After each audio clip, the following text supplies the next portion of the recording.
زلزلوں کو دیکھ کر کے ہر انسان متزلزل ہے، ہر انسان پر ایک خوف و ہراس کی کیفیت تاری ہے۔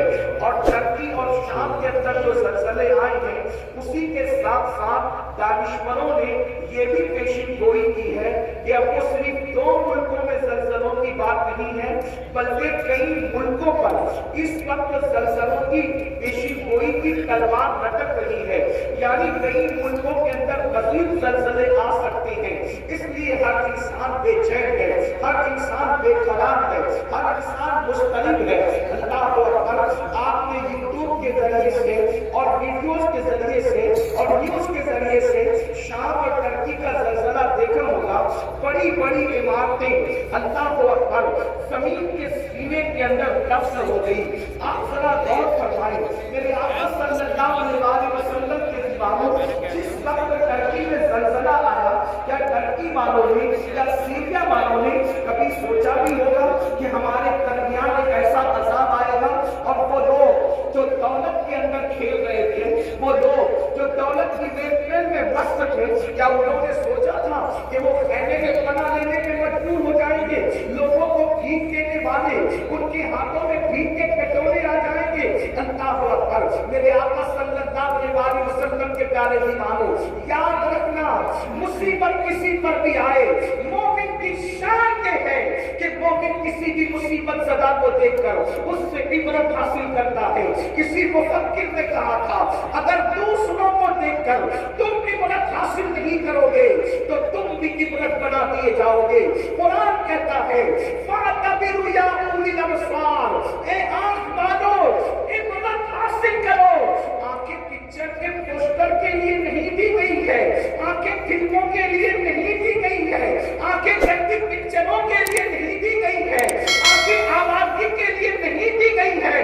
قرآن کہتا ہے آنکھیں اللہ نے تمہیں عبرت کے لیے دی ہے۔ ایک سے ایک ویڈیو کو شیئر کرنے والوں کبھی غور بھی کیا ہوتا، کبھی سوچا بھی ہوتا اللہ اللہ ترکی اور سیریا کے اندر جو زلزلے آئے ہیں انہوں نے کبھی سوچا ہوگا ان کے کتنے خوبصورت مکانات ہیں، ان کے کتنے اونچے اونچے مکانات ہیں، ان کے کتنے اچھے اچھے مکانات ہیں، لیکن دیکھ لو سرد موسم کے اندر اب خیموں میں پناہ لینے پر مجبور ہے۔ اللہ اکبر، میں یہ نہیں کہتا جن پر مصیبت آئی ہے وہ سب پاپی ہے، یہ نہیں کہتا جن پر تکلیف آئی وہ سب مجرم ہے، لیکن یاد رکھنا یہ بات آپ بھی کہتے ہو، عام بول چال میں ہم بھی کہتے ہیں، ہمارے علماء بھی کہتے ہوں گے کہ گیہوں کے برابر خون بھی پسے جاتے ہیں۔ اللہ اکبر، اب آگے زلزلے کیوں آتے ہیں؟ زلزلے آنے کی وجہ کیا ہے؟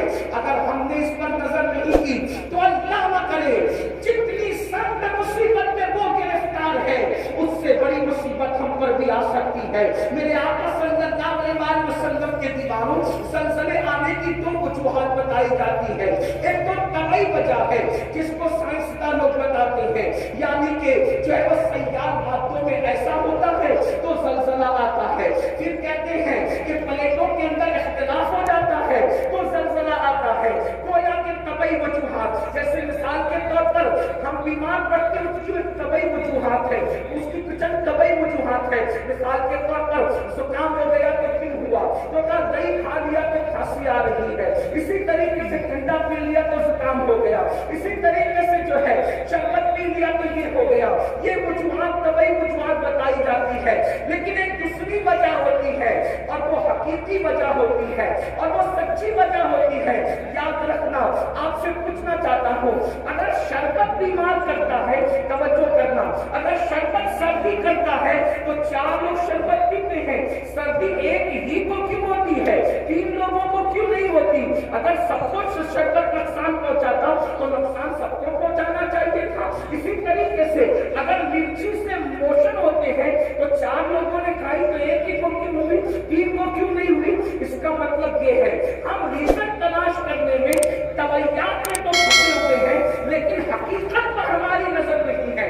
لیکن آج کے قرآن و سنت کو ماننے والوں، جب بھی کوئی مصیبت آتی ہے تو ہم قرآن اور حدیث میں اس کی وجہ تلاش کرتے ہیں۔ کیا وجہ ہے؟ قرآن و حدیث میں تلاش کریں۔ میں آپ سب کی توجہ چاہتا ہوں، ذرا غور فرمائیں۔